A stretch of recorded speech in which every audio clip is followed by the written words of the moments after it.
It's like a diagram last time. It said 45 gallons of water spilled through the day. Yeah, the table. Yeah, we have like 20.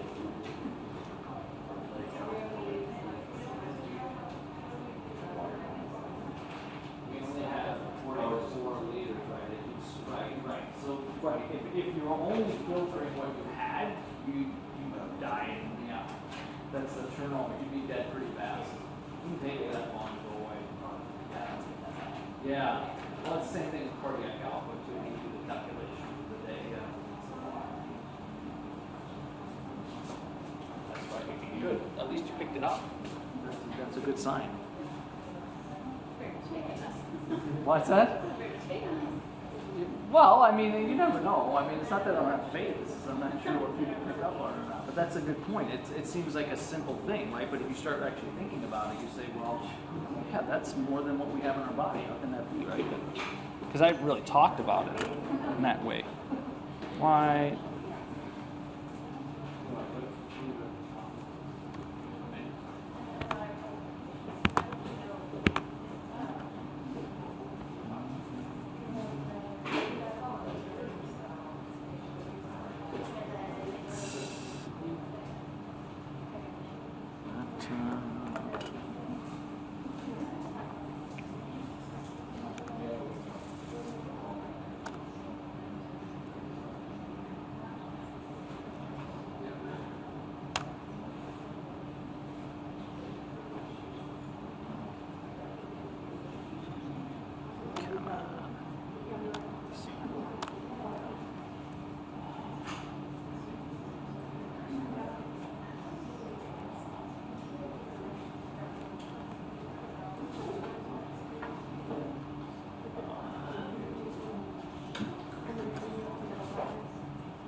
Sorry. Seems to be having a moment.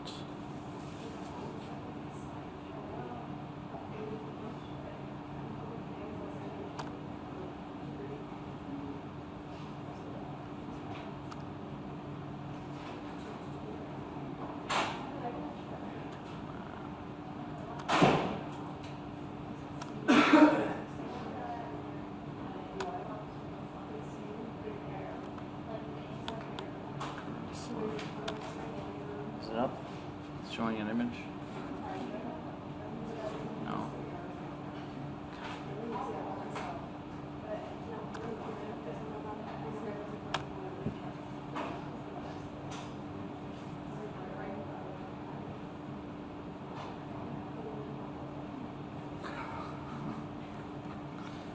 All right, we're gonna try it again. We're gonna reboot it again.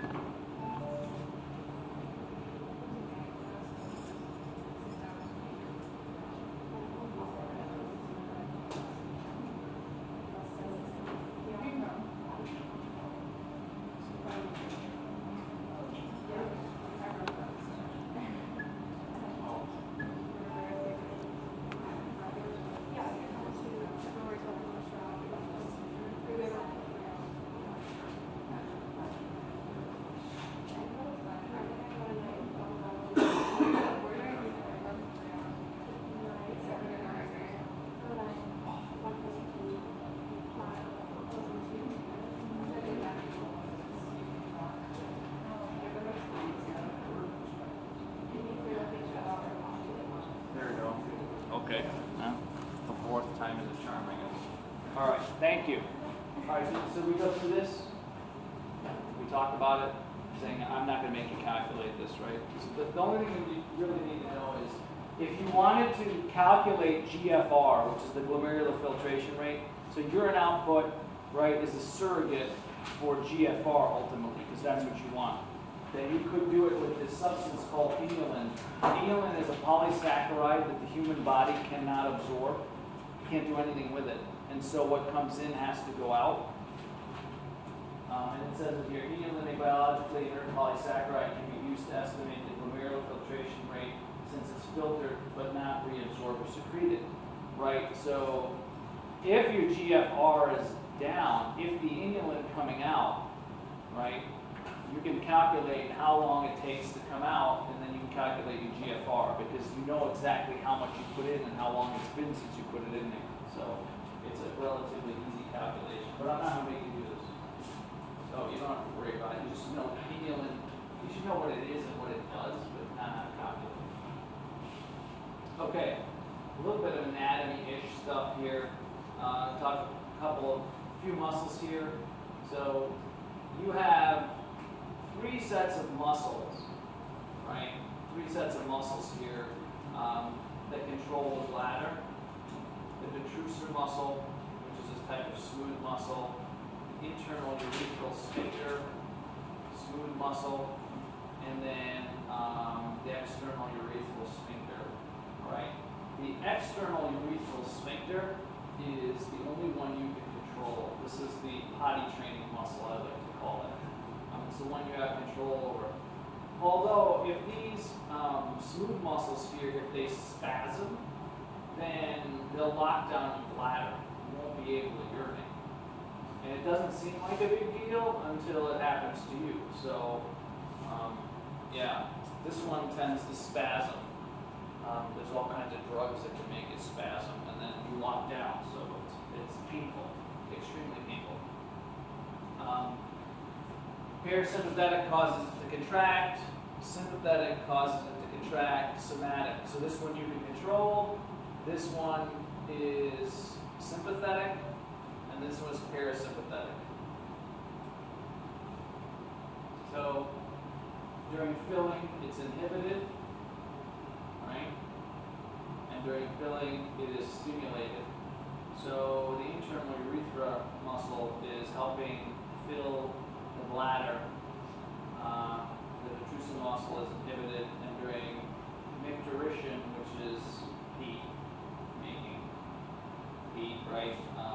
Then this is stimulated and this is inhibited.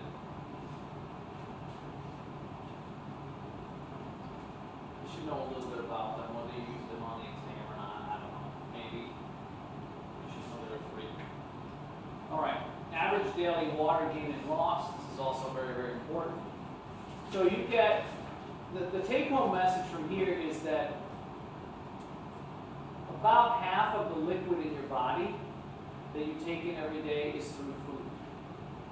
People don't think of it that way, right? But it's not enough. So then this is, again, law of averages here. So about a liter of water is in your food. Now, depending on the type of food you eat, you'll have more water. So people who eat more vegetables and fruits, obviously are going to take in more water because they're heavily laden with water. If you take in different types of foods, you'll have less. So this is an average. About 1,200 mils in water you should be drinking, give or take. And then but this is biochemistry now, right? The biochemical process is about another 350. So your total intake is about 2,500 mils per day. And then the outputs, so insensible loss through the skin of your lungs, you don't even know this is happening, is about 900 mils. So basically what you eat every day in food covers this part. Sweat, it depends on the time of the year, it depends on your activity, right? Some people don't sweat very often, even in the summer, depending on where you're at. Feces is about another 100, right? And this can be affected, right? Obviously both of these, this one and this can be affected whether you have parasites or whether you're sick, right? So diarrhea would cause this to go way up, and that's how you can become dehydrated. That's why it's so dangerous. So cholera toxin is great at doing this, right? And then urine production is about 1,500. So at the end of the day, these two numbers should be relatively the same. If your intake is lower than your output, this is just like weight loss or weight management, right? Then you're going to start to get dehydrated. If your intake is greater than your output, then your body will eventually adapt. You'll hold on to water for a little bit, but ultimately, you actually, when you drink more water, you actually lose more water. So this is one of those things in physiology that's hard to understand for people. You know, in a best case scenario, In the best case scenario here, they're equal, but when you start drinking 8, 9, 10, 12 glasses a day, you're in sort of a balance, right? The metabolic processes are in balance, but you retain less water under your skin. It will start to look a little different. So that's what they mean if you've ever heard the term, you gotta drink water to lose water. You're in balance with the metabolic biochemical processes, but that extra water that you're getting rid of is the subcutaneous stuff that's under your skin. And that's what they mean by that statement. So it's sort of in balance. Metabolically, yes, but technically, no. All right, sodium chloride intake. This we looked at the very first day of class, right? So 10.5 grams is a lot, but that's probably normal. You only need about 2,000 milligrams or 2 grams a day. Unfortunately, in the society and the time we live in, we probably take this number plus, right? So where do you get it from? All kinds of food. Typically, you don't even realize you're eating it. Output, sweat, feces, urine, right? Urine is where most of it goes. In a perfect kidney, in a perfect system, the more salt you eat, the more salt you excrete. So this isn't going to cause hypertension, high blood pressure in somebody that has this normal kidney function. But it will cause hypertension in 2 types of people. If you're of African American descent, there's a subpopulation that if they eat too much salt, they automatically become hypertensive. It's genetic. We don't know why. Right? We have a rat model of that. It's called adult salt sensitive, where you feed them too much salt and they become hypertensive. Everybody else, assuming that the kidney is normal, is not going to make you hypertensive. Right? The other population is if there's something wrong with the kidney, then it may start to cause problems. The first thing they do for you, if you become hypertensive, you go see a doctor, he or she's going to tell you, you need to start cutting back on your sodium. Right? But it's probably not a bad recommendation, but there's really no proof that it actually is causing hypertension unless you're in that category, or one of those 2 categories. So you'll lose weight for sure because you're not holding on to as much water anymore. So yeah, they should be equal. This number is high. So you should have, the other thing you should have an appreciation for in this class is what relatively normal numbers are. This may be normal for Western society now as it is, but it's not normal. And the only reason you eat that much salt is because you probably eat it in processed foods. You don't even know you're doing it. If you salted your own food, if you made your own food, you wouldn't eat this much salt. It would actually be pretty gross to you, believe it or not. But because you don't, most of us, it's everywhere. So you can get rid of it. So yeah, so that's really high. That's like 5 times higher than what you actually need to give you an idea of how bad it is. And this is not bad. For some people, this would be a low day. That's fine. All right, transporters. So now we're into the tubule, right? Here's the lumen. Here are the epithelial cells. Papillary is going to be on this side, right? This would be secretion going this way. This is reabsorption going this way. And then this is excretion. Here we're talking about the proximal tubule in this area here. Here you have tight junctions. Now, again, these tight junctions, they slow down water absorption through this area, but they don't necessarily completely block it. Depends how many of them there are, right? So if it was in the bladder or in the stomach, they would be like a seal. But here they're not necessarily like a seal. Remember, this is parasympathetic, paracellular transport, and through the cell is actually transcellular transport. So 66% of the reabsorption of sodium chloride in the kidneys occurs in the proximal tubule. Right? About 66%. How is it transported? Well, you have a high amount of sodium in the lumen. It's coming in, right? It just got filtered. Remember, it got filtered up here. And there's a transporter, In this case, it's a sodium hydrogen transporter. Their counter transporter. You're moving sodium down its gradient, right? So this is a secondary active transport mechanism because you know that inside cells sodium is low, right? That's true of all cells. And sodium is high here, you know that because of this. So when sodium flows down its electrochemical gradient, in this particular transporter, you pump out hydrogen. Now, the utility of that is that when you do this, you're also making your blood slightly more basic. So this is one of the pH control mechanisms, right? That makes sense? Because that hydrogen had to come from somewhere. The hydrogen probably came from back here. You're not seeing it, right? So you're making the inside of the cell more basic because you're losing hydrogen ions. There are other types of transporters in here. This is transport X, and transport X is a co-transport mechanism where sodium goes down its gradient, and you can pull in other things. For instance, the glucose transporter looks like this, right? So sodium and glucose come in together. Remember, 99% of all your glucose gets reabsorbed there. You have the other 1% down the tube line. So now, what ends up happening with the substance X, it depends on what it is, but the sodium here, it leaves the cell via the sodium-potassium ATPase. Right?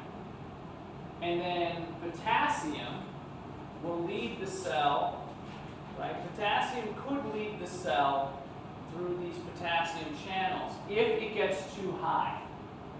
Right? So you have to look at these cells a little differently than your standard run-of-the-mill body cell, right? Because these cells have their environment, right? This is external,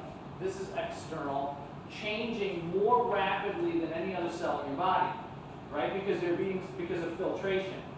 And so these cells have to have a lot of these potassium channels that can open, even though we know that the sodium-potassium ATPase is working in the direction it is because it's pumping these two against their gradient. Okay? You have to be able to lose that potassium because you may be reabsorbing a ton of potassium because you have to. Once it gets into the cell, you've got to get it back into your blood. Well, there have to be channels that open to do that. Right?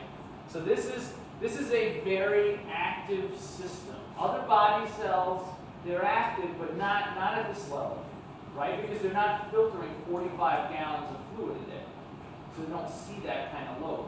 So there's a lot more going on here with this, right? This is a super simplified version of what one of these cells actually looks like. This is one mechanism. It's specifically showing you the sodium portion. All right. The cortical collecting ducts.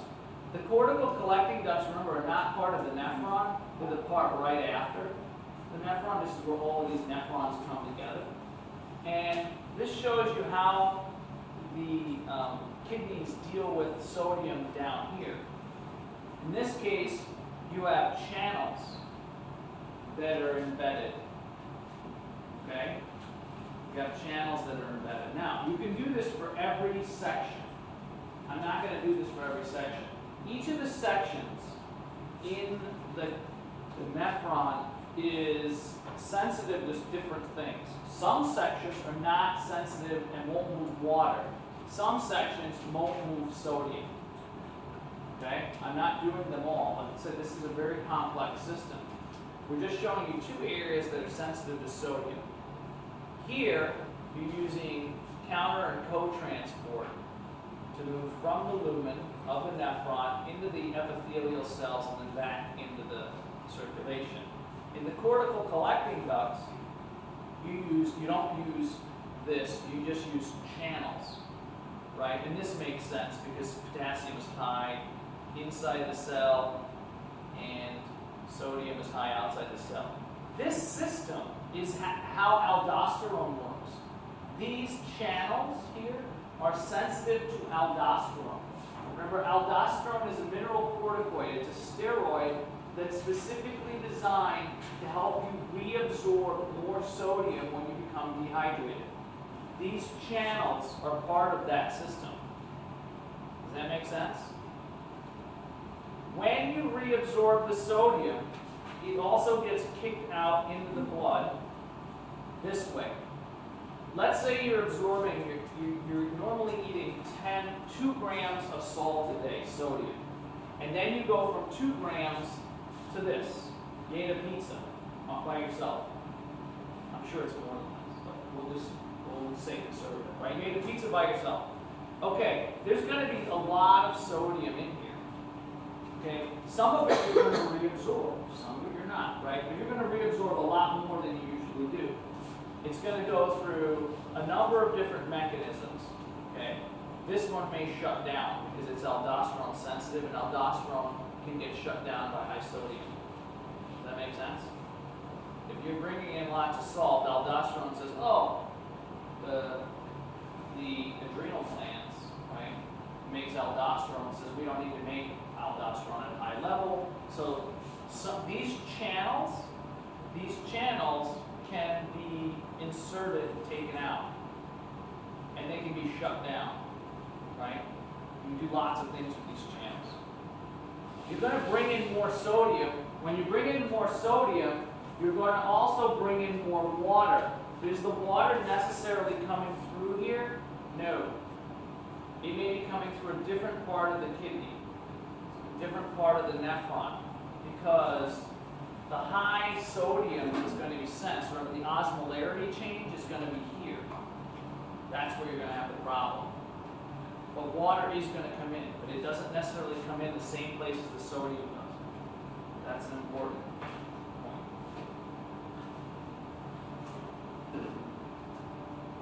Okay. So this is the water part of it. So I'll just read the statement below. When membranes are permeable with water molecules, osmosis drives them to follow the movement of sodium ions, pumped across membranes by ion pumps.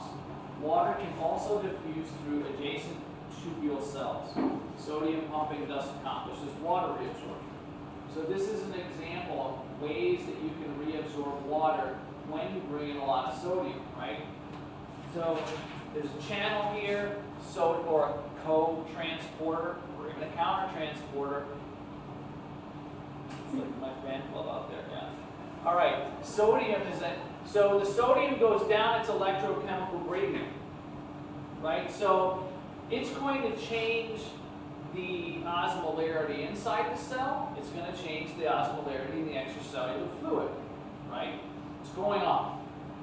And the body doesn't like it when it goes up. So it's going to bring in water. How can it do that? Well, some of it's going to be paracellular, because water is going to be able to leak through a lot of these, in between these cells, because these tight junctions aren't very tight. Some of it's going to occur via water channels called aquaporins, right? Aquaporins are water channels. They're all over the body.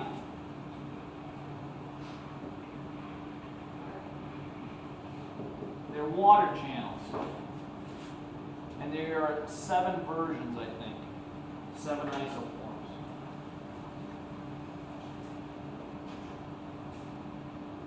And so the water follows. Why does the water follow? Why does the water follow the sodium? Give me your explanation. Why does the water follow the sodium?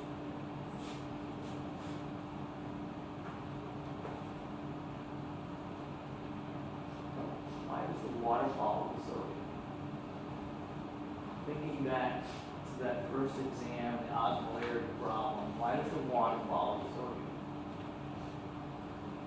Is it actually following the sodium? It's not really following the sodium. Right? There's no attraction of sodium and water. There's just no chemical attraction that I know of.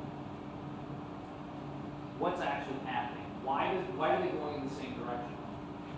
Because that's really what's happening. Why are they going in the same direction? So make the osmolarity similar. The osmolarity, what? Say it again. The same or similar. The osmolarity, what's happening to the osmolarity as the sodium comes in? The sodium comes in, it's increasing. That's right. The osmolarity is increasing. So why does the water come in? What's that? Try it, bring it back down. Okay, that's a good answer, but there's a better answer. That's true. Because that's in the body's terms, that's exactly what it wants to do. It wants to bring it back down. But if you're thinking about it from a chemical point of view, right? Let's say this is not a body. This is not a human. Right? This is just a system. It's an artificial system. It would work the same way. What's actually going on? Yeah. You're trying to create an equilibrium, but it's going down what? Where's the water going down?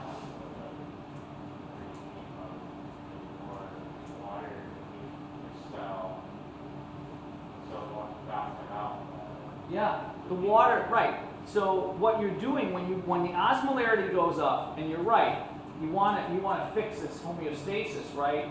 What are you doing to the electrochemical gradient for water as the osmolarity here goes up? What are you doing to the electrochemical gradient for water as the osmolarity here goes up? Because that's what the sodium is doing. Yeah, the hill gets bigger, right? The hill is here. There's a high concentration of water here.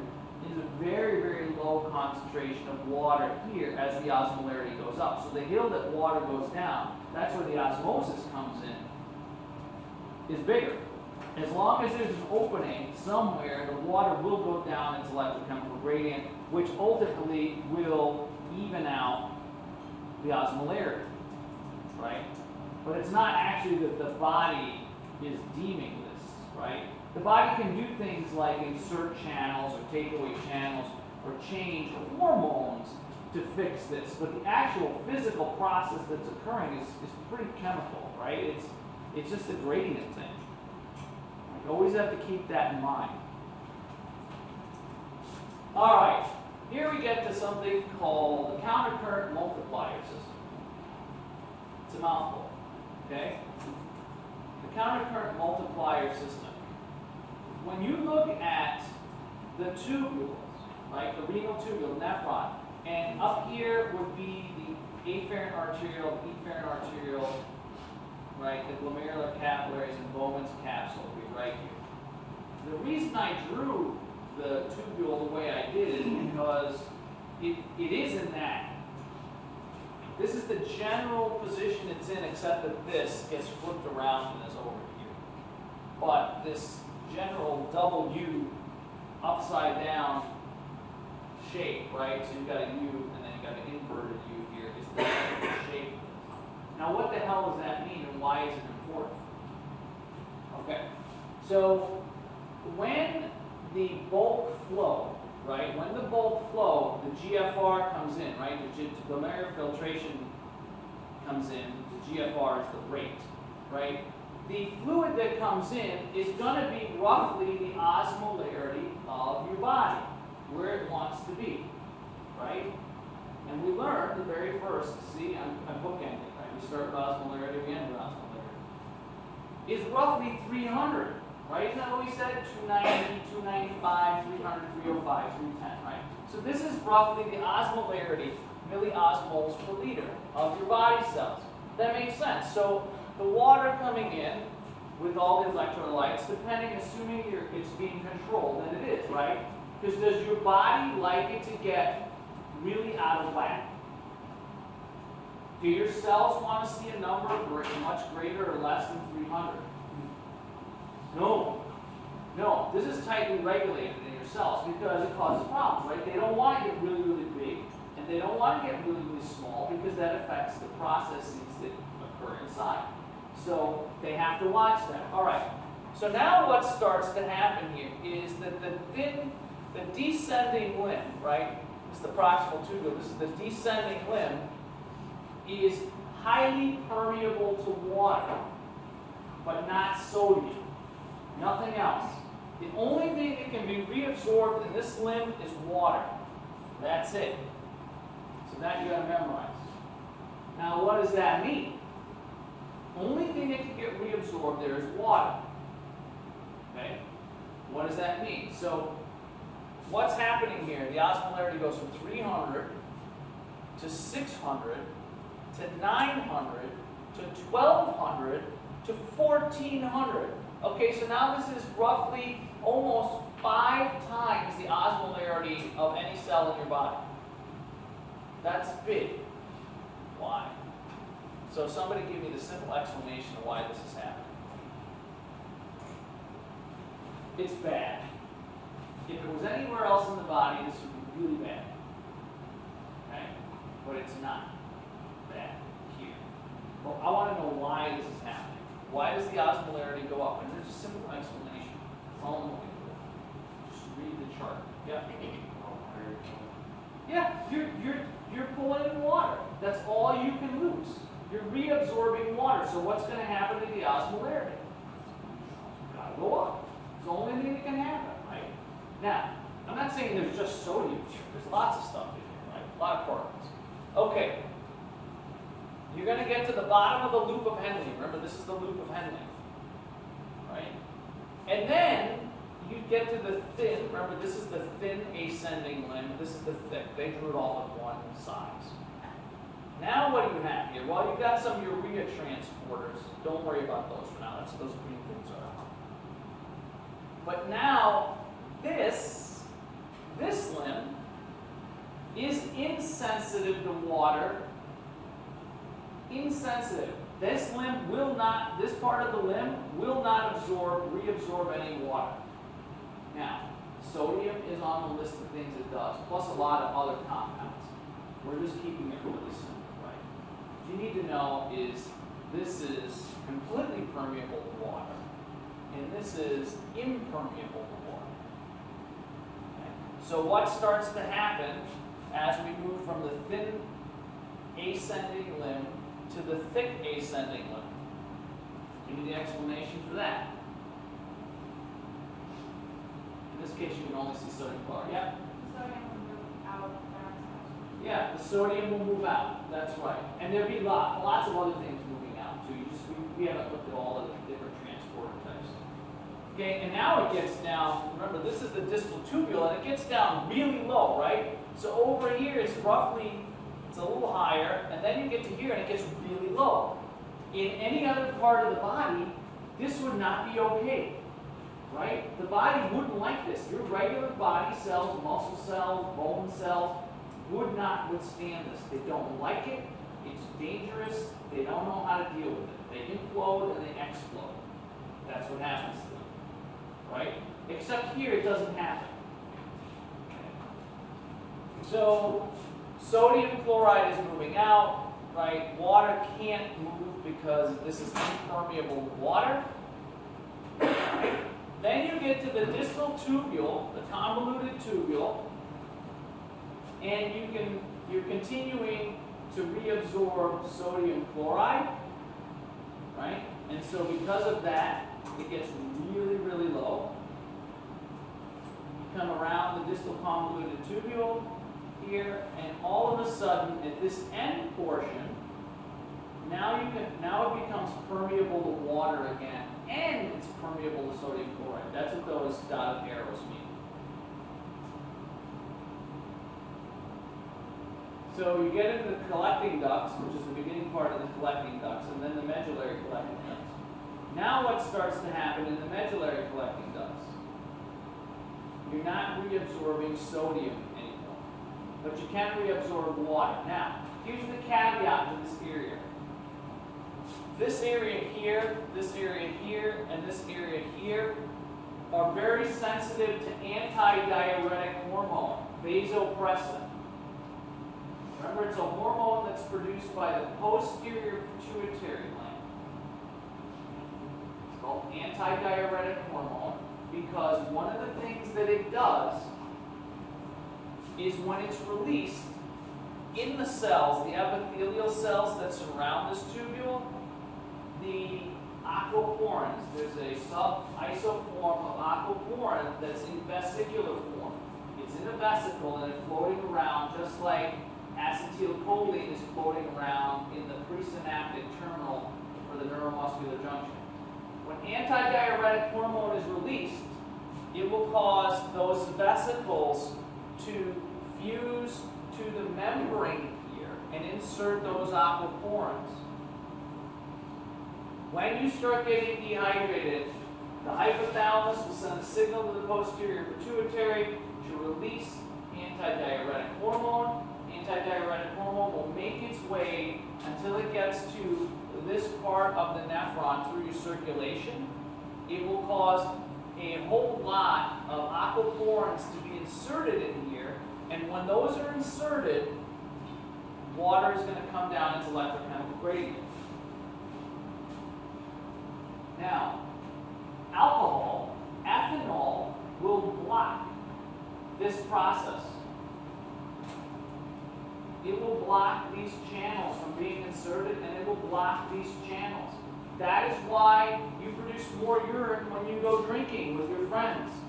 Because these channels and the ability to move these channels into the extracellular space, into the plasma membrane, gets disrupted by ethanol. We know that for a fact.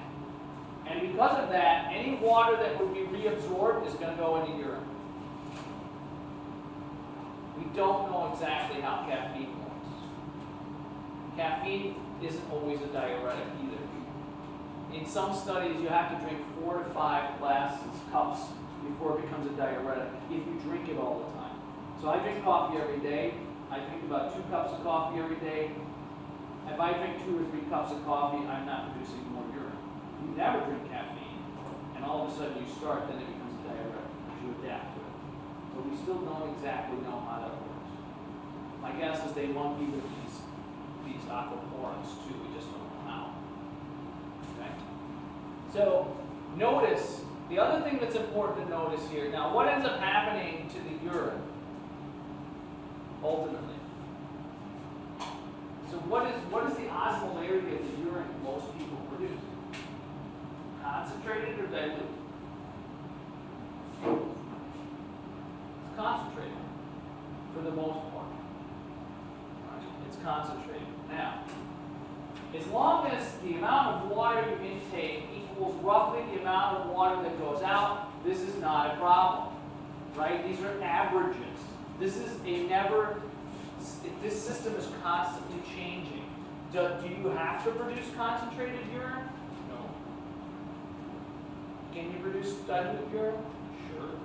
Remember I told you that there are certain types of rodents that live in the desert that's urine is so concentrated that it's actually solid, right? It's higher than this. We don't have that capability, but we don't live in the desert, okay? If you started to drink a lot of water every day, you started all of a sudden you decide you want to drink 12 glasses of water every day, would your urine be this concentrated anymore? No, it wouldn't.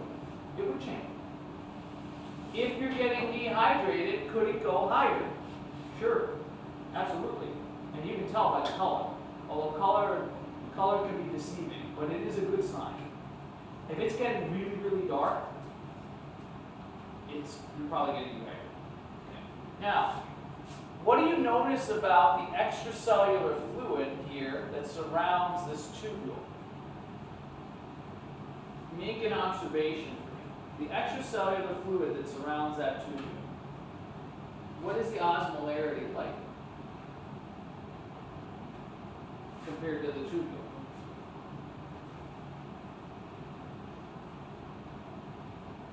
Just make an observation. You can't see. You want glasses?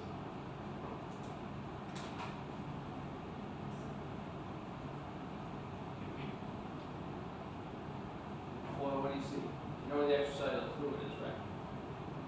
That's okay with that? We understand that? So what's the observation?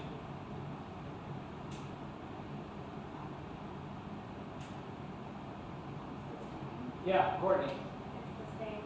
Okay, same as which part? As which part of the limb? Here? Yeah. Okay, she's right. So Courtney's saying that the osmolarities are equal, right? And they are. But what about to this side of the limb? It's higher. It's higher. Excellent. Okay. What do you think that means? Now I want you to think about this. I want you to memorize this. What do you think that means? Is that meaningful, first of all? Like, does that mean something? The fact that it's roughly the same as this part of the limb. This is the cortical collecting ducts, right? But it's higher than this part.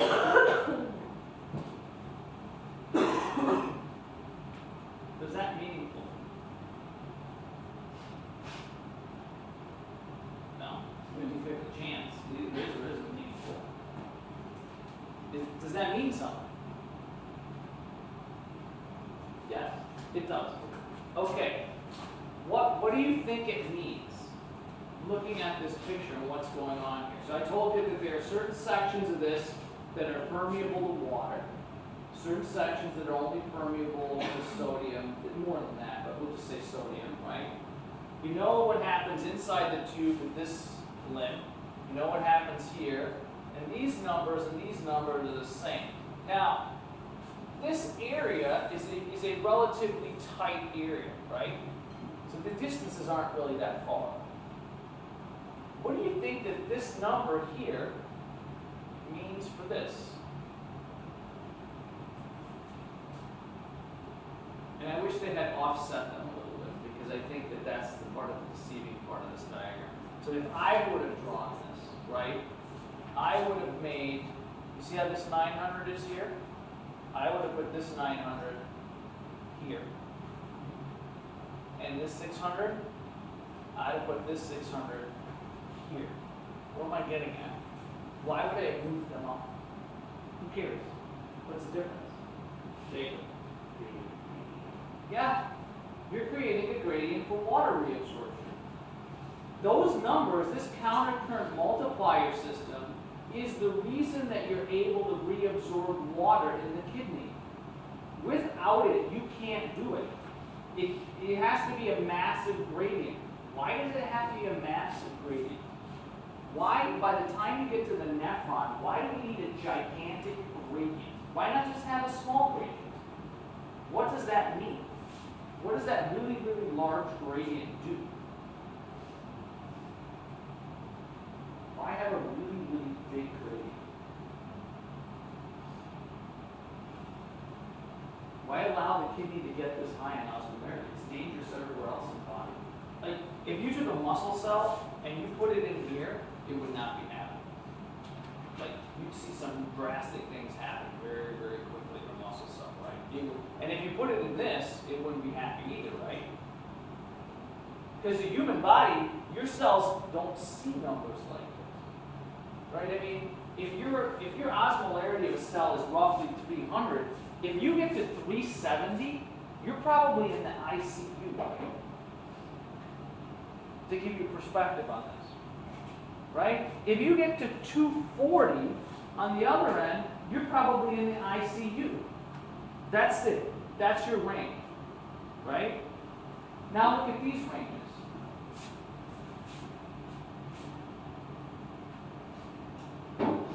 But it doesn't bother this area of the body. Yeah, here we go. So if you have like osmolarity of like 700 and you're sending limit on the outside in that area, it's 900. Why would the sodium move out? Yeah. Good question. Why would it move out?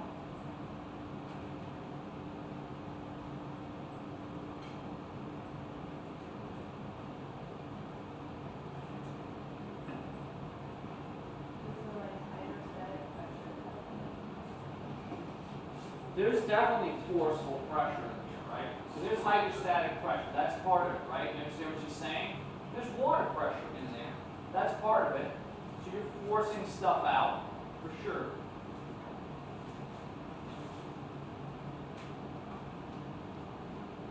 Why is it moving out?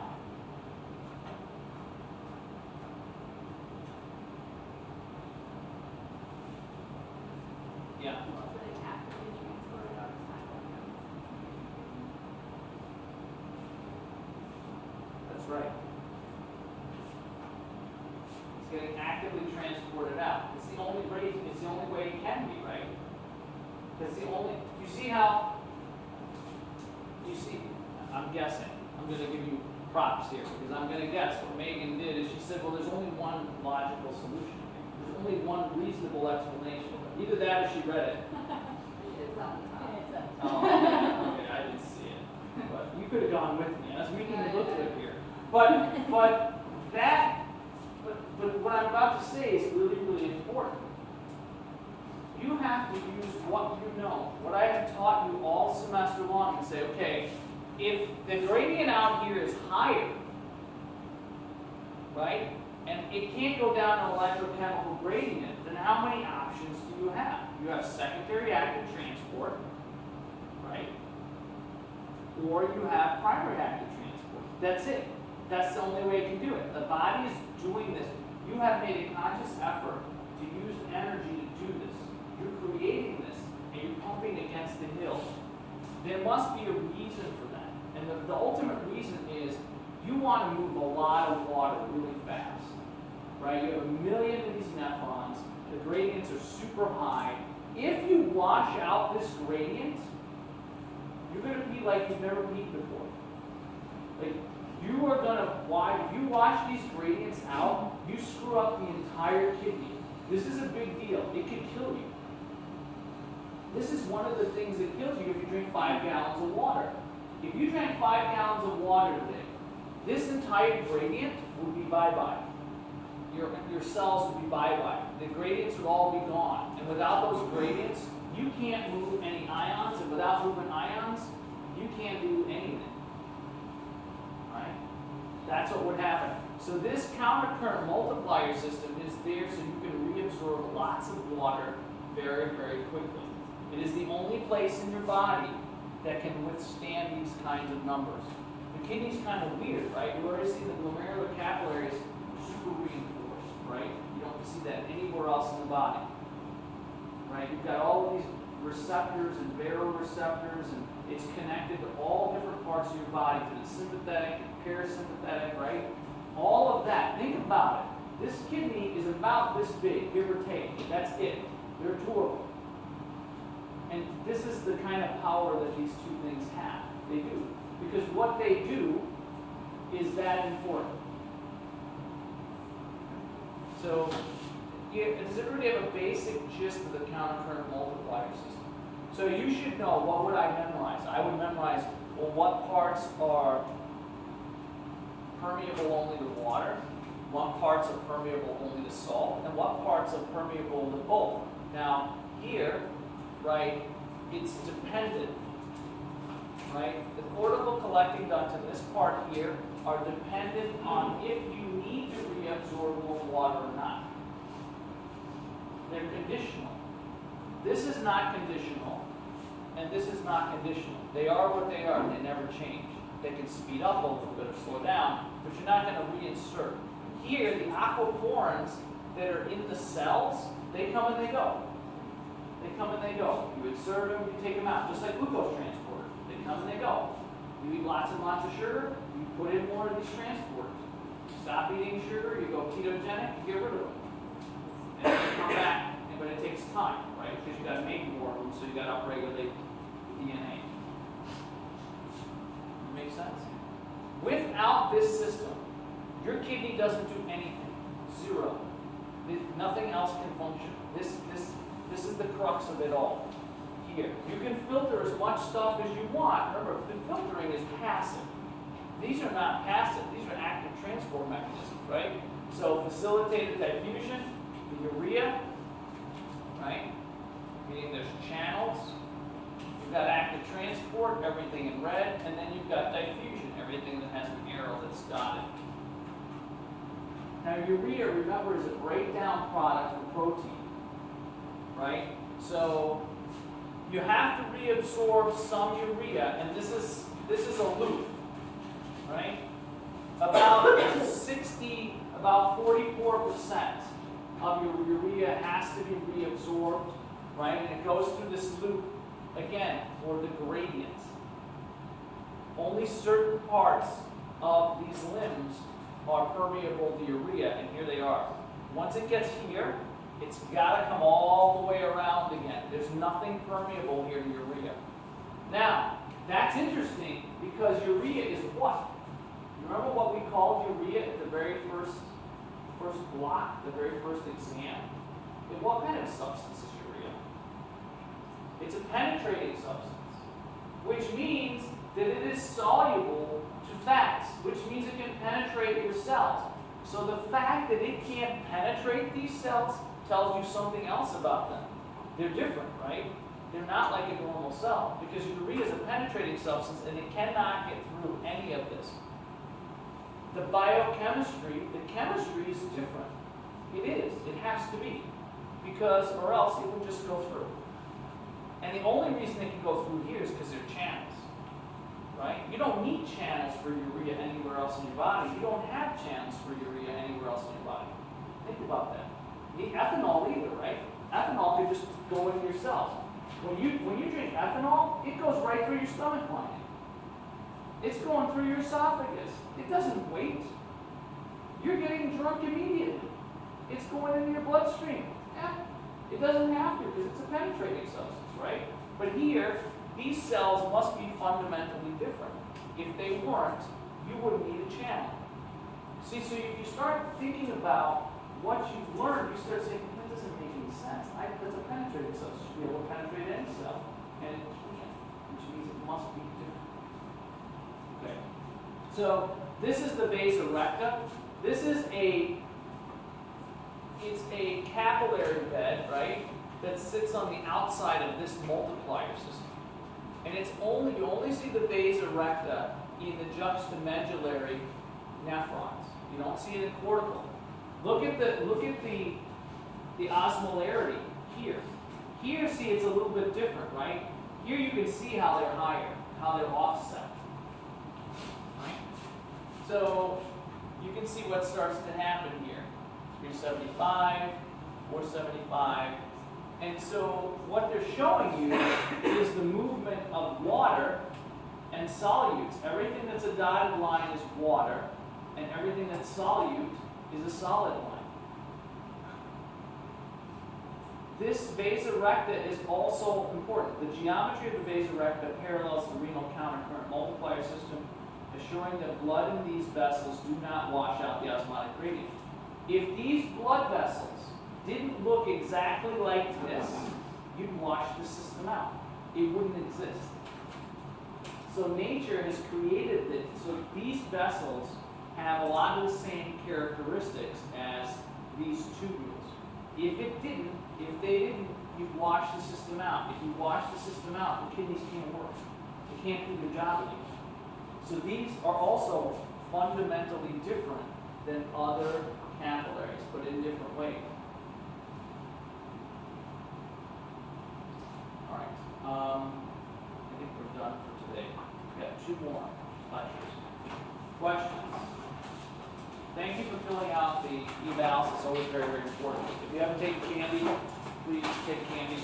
Appreciate the feedback. 2 more days. Everybody in here has given me a group. Everybody in here has a group. Yes? Is there anybody that doesn't have a group? There is a group. There is a group that had said that they would take some extras if there's any people in there. I thought I counted and there were 5 people missing from the count. How many people are in the class versus how many in the group. So if you're not in a group and you want to be in a group, let me know. All right. Have a great day. Yeah, just that's good for right now. Unless we want to add some of doesn't have a group, I'm cool with that. Us, me, Jai, and Jordan will be in a group, and if anyone else wants to join. Okay, you 2, who's in your group? Okay, you gave me your name, right? Did you give me your... I don't think so. Okay, so just Jordan, Josiah, and Luke. If there's someone who wants Okay, to join our group, I appreciate that. Because I have, every year I have 1 or 2 stragglers. It always makes me feel terrible because... Yeah, no, if you have a straggler, just... I'll send them your way. Thank you. I appreciate that. I won't be here Wednesday. You won't be here Wednesday. Okay, that's... We'll cross